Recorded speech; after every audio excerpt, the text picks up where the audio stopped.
के अनेक स्वरूप कहे गए हैं, जिसमें वृक्षों को भीमा देवी के स्वरूप कहा जाता है। तो आज मैं आप लोगों को ऐसे वृक्षों के बारे में बताऊंगा जिनको नवरात्रि में छूना बेहद शुभकारी बताया गया है। नवरात्रि में इनको छूने से शत्रु दोष, कर्ज दोष, गरीबी दोष सब समाप्त होते। नवरात्रि के पावन पर्व चल रहे हैं। नवरात्रि के पावन पर्व में कुछ ऐसे वृक्ष है जो कि देव वृक्ष कहे गए, देवी वृक्ष कहे गए हैं। ये देवी के स्वरूप होते हैं, माता काली के स्वरूप होते हैं। और हमारे धर्म में पेड़ पौधे को देवी देवता मान करके हम इनकी पूजा करते हैं, और हमें पूजा भी जरूर करनी चाहिए। विज्ञान भी कहता है पेड़ पौधे मनुष्यों को फ्री में प्राण वायु प्रदान करते हैं, और पेड़ पौधे हमें ऑक्सीजन देते हैं, और हमारे जो कार्बन डाइऑक्साइड होता है उसे ग्रहण करके सभी प्रकार के जितने भी नकारात्मक चीजें होती हैं उसे अपने अंदर में स्वयं सोख लेता है और हमें ताज प्रदान करते हैं। तो पेड़ पौधे स्वयं तेज धूप में तपते हैं, लेकिन मनुष्य को शीतल छाया प्रदान करते हैं। तो नवरात्रि के समय में कुछ ऐसे पेड़ पौधे हमारे धर्म शास्त्र में कहे गए हैं जिनको छूने मात्र से व्यक्ति के बंद किस्मत के ताले खुल जाते हैं, व्यक्ति का सौभाग्य चमक जाता है। हमारे शास्त्रों में पेड़ पौधों को बहुत ही गुणकारी कहा जाता है, क्योंकि इनमें साक्षात देवता होते हैं। अनेक बीमारी का उपचार पेड़ पौधों में ही छुपा है, जड़ी बूटी में ही छुपा है। और भगवान श्री कृष्ण ने गीता में स्वयं कहा है कि वृक्षों में मैं पीपल का वृक्ष हूँ। पीपल के वृक्ष को वृक्षों का राजा कहा जाता है। इसीलिए कृष्ण भगवान ने कहा पत्ता पत्ता मैं ही हूँ, क्योंकि पीपल वृक्ष की जो आयु होती है सबसे ज्यादा होती है, सबसे अत्यधिक होती है। पीपल वृक्ष सर्वशक्तिमान होता है, पूजा पाठ में अत्यधिक इसका महत्व होता है। दोस्तों, इसीलिए भगवान श्री कृष्ण ने गीता में स्वयं कहा है कि मैं वृक्षों में पीपल का वृक्ष हूं। तो चलिए आज मैं आप लोगों को नवरात्रि के समय में छुए जाने वाले वृक्ष के बारे में बताऊंगा। तो जय माता दी अवश्य लिख दीजिए कमेंट में। दोस्तों, हमारे धर्म शास्त्र में अनेक ऐसे वृक्ष हैं जो कल्याणकारी होते हैं, मंगलकारी होते हैं। अगर इस वृक्ष को छू लेते हैं तो आपकी सभी प्रकार की परेशानी है, सभी प्रकार के कष्ट है, ये सब समाप्त हो जाते हैं। खास करके नवरात्रि के समय में इसका असर कई लाख गुना होता है। नवरात्रि के समय को शक्ति का पर्व कहा जाता है। शक्ति पर्व क्यों कहा जाता है? क्योंकि इस समय अचेत जो वस्तु होती है वो भी चेतना युक्त हो जाती है। अर्थात इस समय जो शक्ति हमारे धरती लोक में आ जाती है, नौ दुर्गा को क्या बोल सकते हैं हम? शक्ति बोल सकते हैं। तो माता रानी इस धरा पर आती है, इस पृथ्वी लोक पर आती है। तो जितने भी पेड़ पौधे हैं, जीव जंतु है, चल अचल सभी प्रकार के जो वस्तु है, ये सब में प्राण जाते हैं ना, सब में शक्ति निहित हो जाती है, जागृत हो जाती है। तो इस समय कोई भी पेड़ पौधे को जा करके छू ले, खास करके देवी स्वरूप कहे गए जो पेड़ पौधे होते हैं, जा करके आप इसे छू करके आते हैं तो आपके जीवन की परेशानी है, दुख है, तकलीफ है, कष्ट है, रोग है, बीमारी है, कलह है, जीवन में चल रही बहुत बड़ी समस्या है, सब समस्या समाप्त हो जाती है। काल सर्प दोष, मंगल दोष, शनि दोष, राहु दोष तत्काल अपना असर दिखाती है और सब दोष खत्म हो जाते हैं। दोस्तों, आज मैं आप लोगों को 3 पौधों के बारे में बताऊंगा और ये तीनों पौधे देव वृक्ष कहे जाते हैं। वीडियो को ध्यान से देखना। अगर आज की वीडियो मिस कर दी तो फिर सारी जिंदगी आपको पछताना पड़ेगा, क्योंकि नवरात्रि ही एक ऐसा पर्व होता है, एक ऐसा समय होता है, केवल 9 दिनों के भीतर में आपको लंबी पूजा पाठ करने की जरूरत नहीं पड़ती। केवल 9 दिनों के भीतर में ही आप अपनी समस्या को, आप अपनी गरीबी को स्वयं अपनी आंखों से समाप्त होते हुए देख सकते हैं। मैं जिस वृक्ष के बारे में बता रहा हूं, ये सारे वृक्ष आपको अपने घरों के आसपास में बहुत ही आसानी से मिल जाएंगे। दोस्तों, वीडियो में आगे बढ़ने से पहले, जानकारी बताने से पहले, अभी तक कमेंट बॉक्स में जय माता दी नहीं लिखे हैं तो जय माता दी जरूर लिखना। जब आप हमारे कमेंट बॉक्स में जय माता दी लिखते हैं तो हमें काफी हर्ष होता है, काफी उल्लास होता है। आप हमारी वीडियो को लाइक करते हैं तो हमारा मनोबल बढ़ता है और आप सभी लोगों के लिए इस प्रकार ज्ञान भरी जो अच्छी अच्छी जानकारी होती है, आप सभी लोगों के लिए लेकर के आते हैं।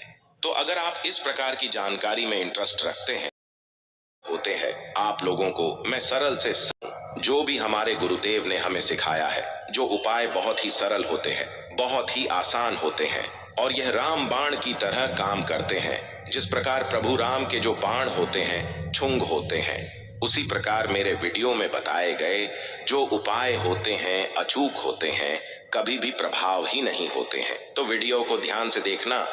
कौन से ऐसे 3 वृक्ष है जिसे हमें छू करके नवरात्रि के समय में जरूर आना चाहिए।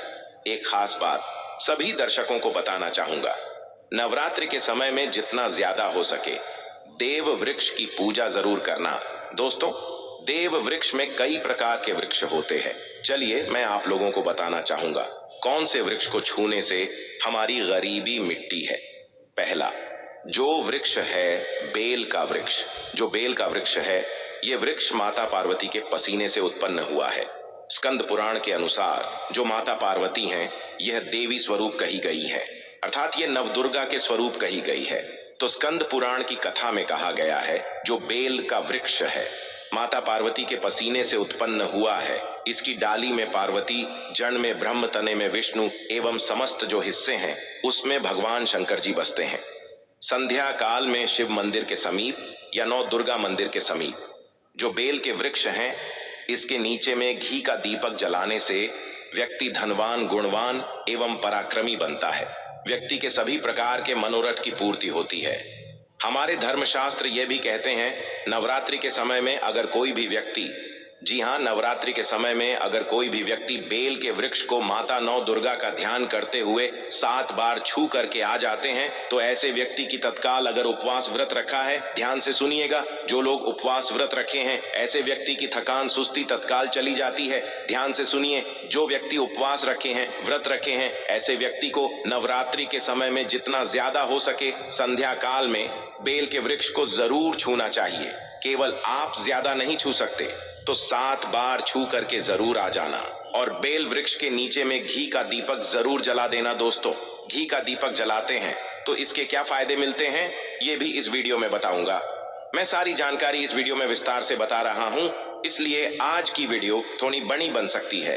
हो सकता है 15 मिनट की वीडियो बन जाए, लेकिन अपना पूरा समय जरूर देना, क्योंकि जब हम उपवास व्रत रखते हैं तो हमारे शरीर में काफी थकान आ जाती है, हमारे शरीर में ऊर्जा की कमी होने लगती है। हालांकि हमें अध्यात्म ऊर्जा प्राप्त होती है, लेकिन हमारे शरीर में ऊर्जा की कमी होने लगती है। भोजन न करने के कारण हमारे शरीर में ऊर्जा की कमी होती है और इस ऊर्जा को बरकरार रखने के लिए, इस ऊर्जा को प्राप्त करने के लिए हमें बेल वृक्ष को छूना चाहिए। दोस्तों, अनेक संत महात्माओं ने बेल वृक्ष के पत्ते को खा करके तपस्या की है एवं कई प्रकार की सिद्धियां हासिल की है। धर्मशास्त्र कहते हैं अगर नवरात्रि के समय में बेल के पत्ते खाए जाएं तो जो व्यक्ति लंबे समय से जो मंत्र के जाप कर रहे हैं सिद्धि प्राप्त नहीं हो पा रही है, फिर कुछ आप ऐसी सिद्धि को प्राप्त कर सकते हैं। आप ऐसी सिद्धि को प्राप्त कर सकते हैं जो सिद्धि आपको काफी लंबे समय से प्राप्त बेल के पत्ते खाने से वो सिद्धि जल्दी प्राप्त होती है। इसके नीचे घी का दीपक जलाने से हमें सिद्धि की प्राप्ति होती है। सिद्धि का मतलब होता है कार्य में सफलता। तो जो लंबे समय से आपके कार्य नहीं हो पा रहे हैं, उस कार्य में नवरात्रि के समय में जितने भी दिन हो सके, आप जो है जब भी आपको समय मिले तो शाम के समय में घी का दीपक जरूर जला देना। और अगर कोई भी व्यक्ति नवरात्रि के समय में, ध्यान से सुनिए, अगर कोई भी व्यक्ति नवरात्रि के समय में अगर बेल वृक्ष की जड़ में दूध चढ़ाते हैं, वो सभी प्रकार के व्याधि दूर होती है।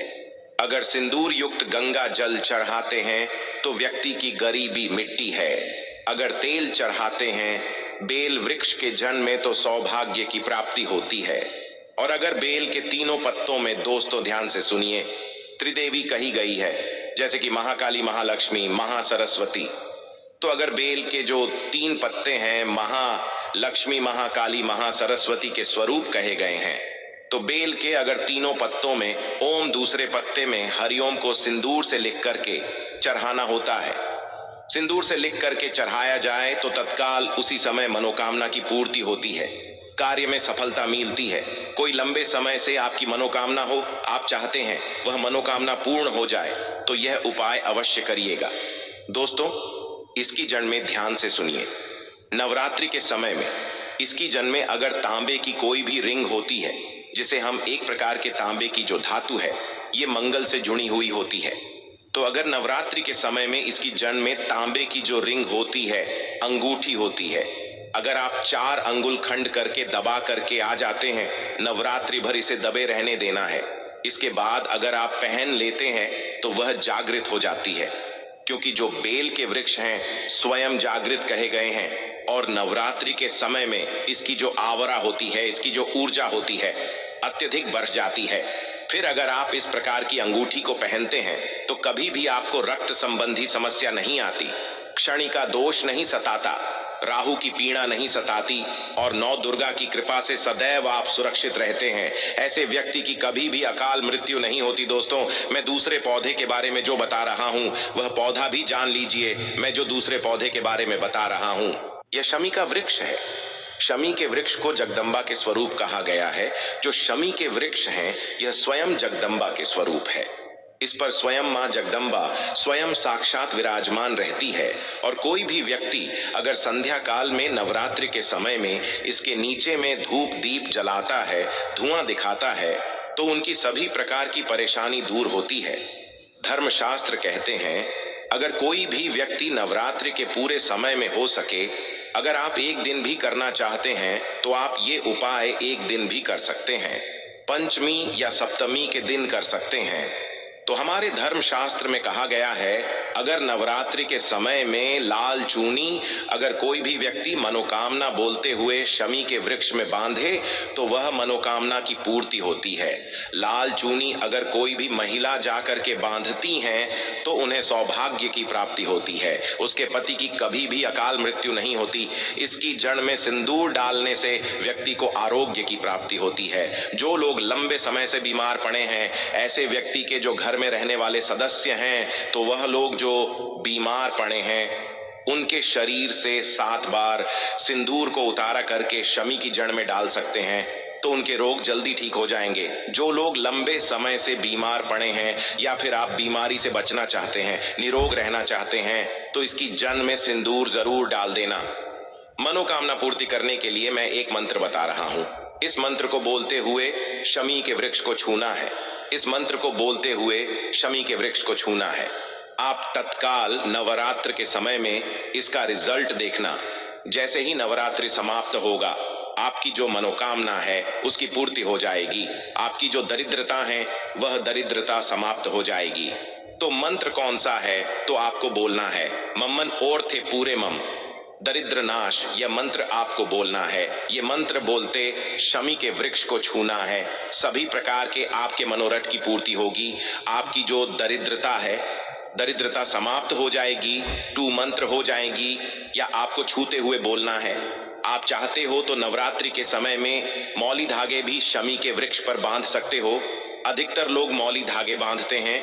मौली धागे बांधने से माता रानी आपसे बन जाती है। दोस्तों, कहने का मतलब है कि माता रानी आजीवन आपका साथ देती है, आपके हर कदम में मार्गदर्शन करती है। इसकी जड़ की मिट्टी लाकर के ध्यान से सुनिए। नवरात्रि के समय में अगर आप जो है 9 दुर्गा के उपवास नहीं कर पा रहे हैं, व्रत नहीं कर पा रहे हैं किसी कारणवश, तो केवल इसकी जड़ की मिट्टी ला करके नवरात्रि के समय में स्नान करने से व्यक्ति का भाग्य उदय हो जाता है, व्यक्ति का भाग्य चमक जाता है। व्यक्ति की जो फूटी किस्मत होती है वह भी चमक जाती है। आप में से अधिकतर लोग बोलते हैं ना कि हमसे लक्ष्मी नाराज हो चुकी है, लक्ष्मी हमारे घर में आना ही बंद कर चुकी है। तो आप चाहते हैं कि लक्ष्मी की कृपा प्राप्त हो जाए, तो नित्य नवरात्रि के समय में इसकी मिट्टी को ला करके नवरात्रि के समय में स्नान करना शुरू कर दीजिए। नहाने वाले पानी में डाल करके स्नान करना शुरू कर दीजिए। आपके शरीर से दोष दूर हो जाएंगे। आपके शरीर से किसी भी प्रकार की पीड़ा है, सकारात्मक शक्ति आपके शरीर में प्रवेश कर गई है, वह भी समाप्त हो जाएगी। दोस्तों, तीसरे क्रम में मैं जिस वृक्ष के बारे में बता रहा हूं, मित्रों, इस वृक्ष को देव वृक्ष भी कहा जाता है। जो तीसरा वृक्ष है वह है परिजात का वृक्ष।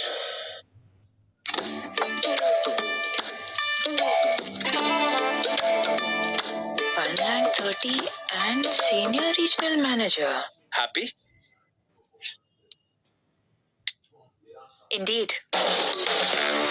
जॉब्स ढूंढना हुआ बिल्कुल आसान इंडीड के साथ। जो तीसरा वृक्ष है वह है पारिजात का वृक्ष। पारिजात का वृक्ष समुद्र मंथन से उत्पन्न हुआ था और यह देवराज इंद्र के नंदनवन में स्थापित किया गया था। पारिजात वृक्ष भगवान कृष्ण ने मानव जन कल्याण के लिए धरती लोक पर लाए थे, जो पारिजात का वृक्ष है। इसे भी लक्ष्मी का स्वरूप कहा गया है, क्योंकि मां लक्ष्मी भी समुद्र से उत्पन्न हुई है और पारिजात के वृक्ष भी समुद्र से उत्पन्न हुआ। इस नाते ये मां लक्ष्मी की बहन कही जाती है। तो ऐसा माना जाता है कि कोई भी मनुष्य उनके शरीर में कितनी भी ज्यादा थकान हो, कितनी भी पीड़ा हो, जैसे कि नवरात्रि के अगर आप व्रत रख रहे हैं, व्रत के दौरान अगर आपके शरीर में थकान है, पीड़ा है, तो पारिजात के वृक्ष को शाम के समय में छू करके जरूर आ जाना। आप चाहते हो तो नवरात्रि के किसी भी टाइम में आपको टाइम मिले, उस समय में जाकर के इसके वृक्ष को छू सकते हैं। इसके वृक्ष को छूते ही तत्काल शरीर से पीना है, जो थकान है, सुस्ती है, कमजोरी है, वह समाप्त हो जाती है इस वृक्ष के नीचे में। अगर नवरात्रि के समय में घी का दीपक जलाया जाए, चुटकी भर सिंदूर अगर इसकी जड़ में डाला जाए, तो सभी प्रकार की मनोकामना की पूर्ति होती है। लेकिन आपको प्रार्थना जरूर करनी है कि हे पारिजात वृक्ष, आप देवी स्वरूप कहे जाती हैं, आप हमारी सभी प्रकार की पीड़ा को दूर करें। ग्रह दोष है, पितृ दोष है, लक्ष्मी दोष है, इसे आप समाप्त करें। लक्ष्मी स्वयं आपकी बहन है। माँ लक्ष्मी का हमारे जीवन में प्रवेश कर जाए, इस प्रकार का आप हमें आशीर्वाद प्रदान करें। इस प्रकार से आप इनसे जो है मनोकामना बोल सकते हैं। ये लक्ष्मी की बहन कही गई है, क्योंकि समुद्र मंथन से यह उत्पन्न हुआ है।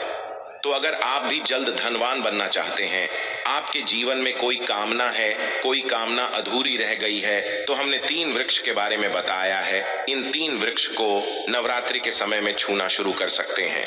यह तीनों वृक्ष को छू लेते हैं, ध्यान से सुनिए, अगर तीनों वृक्ष को छू लेते हैं तो ऐसे व्यक्ति के कार्य सफल होने से, ऐसे व्यक्ति की मनोकामना पूर्ण होने से दुनिया की कोई भी शक्ति नहीं रोक पाएंगे।